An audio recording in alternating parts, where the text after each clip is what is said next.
Assalamualaikum warahmatullahi wabarakatuh. Saya Nurul Misriana dengan NIM 4321 Dalam video kali ini, saya akan menjawab pertanyaan dalam forum 7 mata kuliah Laporan Akuntan. Materiality merupakan batas materialitas yang dapat mempengaruhi dalam pengambilan sebuah keputusan dalam perusahaan. Overall materiality ini terdapat dalam tingkat laporan keuangan. Pada tingkat laporan keuangan sudah ditentukan seberapa besar overall materiality dalam suatu perusahaan.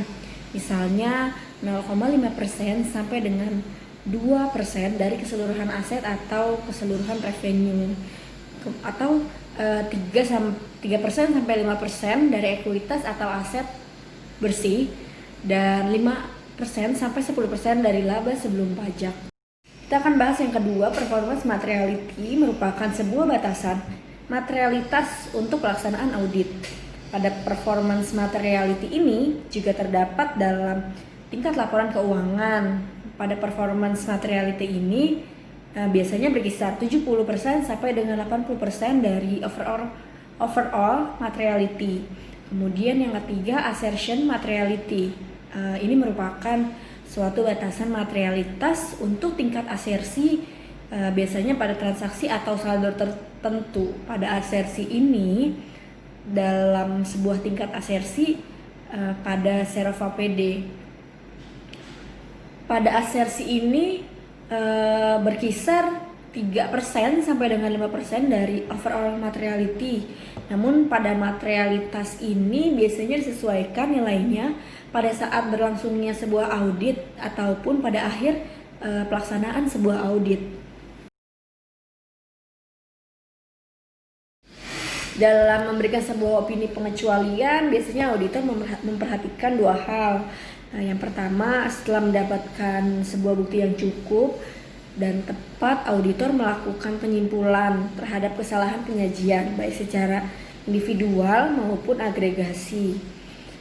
Merupakan material tetapi tidak preventif terhadap laporan keuangan. Kemudian yang kedua, auditor tidak memperoleh bukti yang cukup dan tepat yang dapat menjadikan dasar opini, tetapi auditor menyimpulkan bahwa pengaruh kesalahan penyajian yang tidak terdeteksi yang mungkin timbul terhadap laporan keuangan, jika ada, dapat menjadi material tetapi tidak preventif.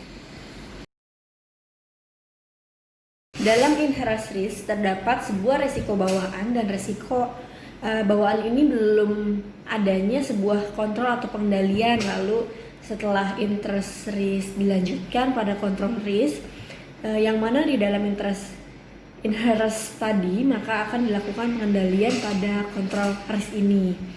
Kemudian yang kedua, jika resiko risk masih bisa lolos dalam pengendalian atau control risk, maka akan dilanjutkan pada detection risk, yang mana pada proses ini audit akan melakukan sebuah penyaringan risiko yang lolos pada pengendalian control risk tadi. Setelah itu, jika pada detection risk masih terdapat risiko yang lolos dan tidak terdeteksi, maka selanjutnya akan dilakukan pada sebuah proses audit yang disebut dengan audit risk. Hubungan antara materialitas audit dengan audit risk, yang pertama, jika auditor mempertahankan risiko audit yang konstan dan tingkat kepentingannya menurun, auditor harus meningkatkan jumlah bukti audit yang dikumpulkan.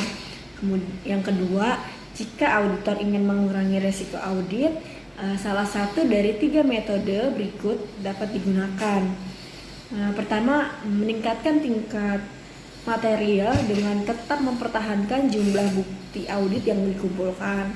Yang kedua, saat mempertahankan tingkat kepentingan, tingkatkan jumlah bukti audit yang dikumpulkan. Bersama-sama meningkatkan jumlah dan pentingnya bukti audit yang dikumpulkan, semakin besar kemauan auditor untuk mengungkapkan pandangan yang benar, semakin rendah pandangan yang diungkapkan. Tinjau risiko yang dapat diterima. Demikian penjelasan saya dalam video kali ini. Kurang lebihnya mohon maaf. Semoga bermanfaat. Wassalamualaikum warahmatullahi wabarakatuh.